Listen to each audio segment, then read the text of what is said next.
Welcome back. In this video, we're going to be looking at the third shape for the grade 12 basic shapes assignment. And we'll pull up the screen that shows this shape. We're going to be designing this shape here. It's shape number 11 here.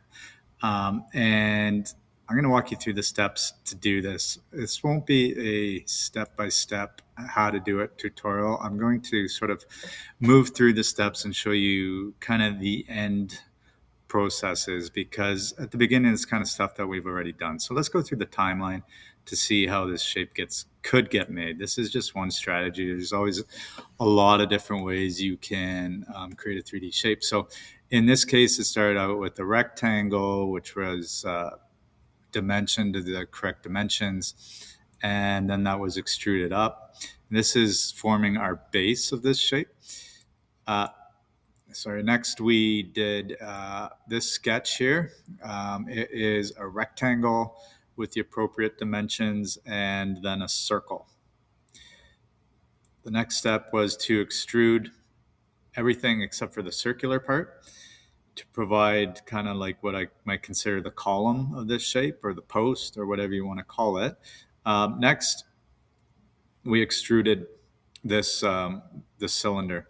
One thing to keep in mind, after you make this extrusion here, this rectangular extrusion, what's going to happen when you extrude your sketches is the sketches become invisible. So in other words, after you make this extrusion, your circle is going to disappear. So you will have to go into your sketches folder, expand that, and turn back on the visibility of that sketch, because you're still going to need it for this next step. All right. And then we'll extrude that out.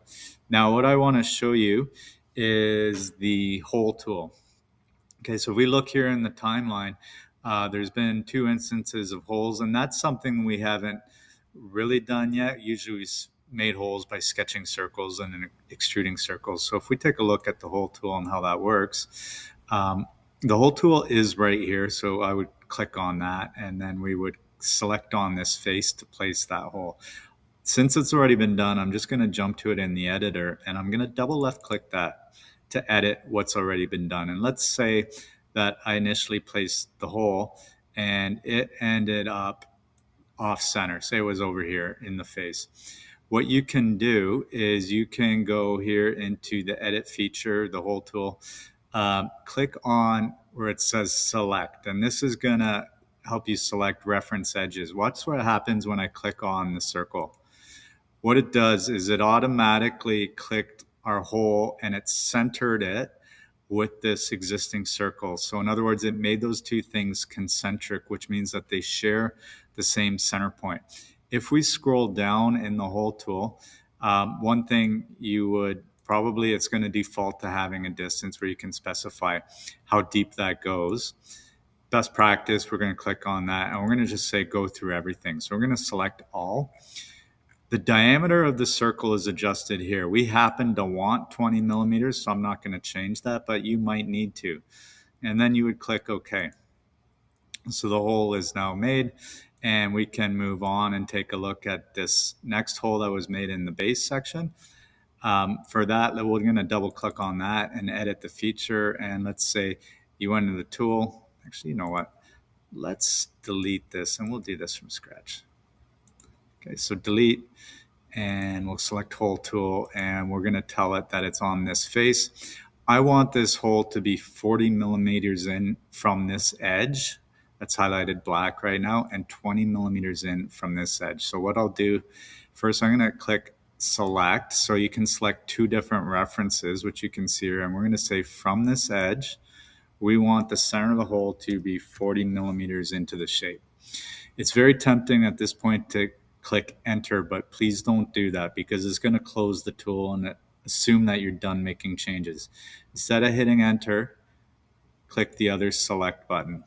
Select on the front edge and tell it that it needs to be 20 millimeters in.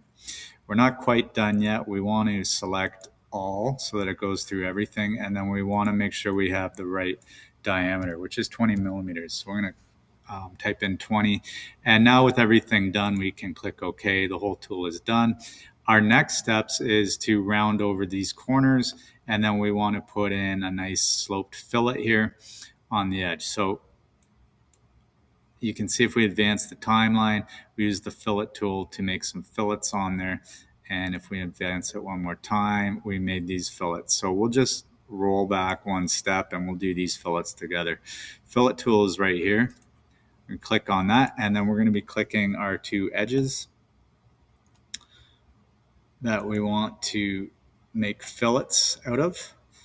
I'm going to orbit back around, and now we just need to specify the radius of the fillet. I believe it's 20 millimeters. So we'll type that in and see how it looks, and that looks actually correct. So we're going to say OK to accept that. And as always, make sure you save your work. And you can turn on the visibility of your other shapes.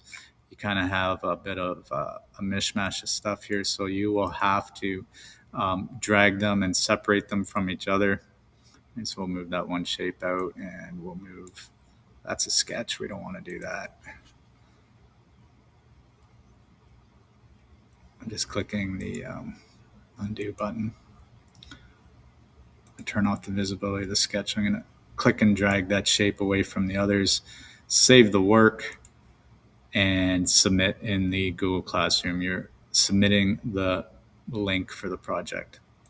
Okay, so thanks for watching the video. Good luck with this design, and we will talk again in future videos.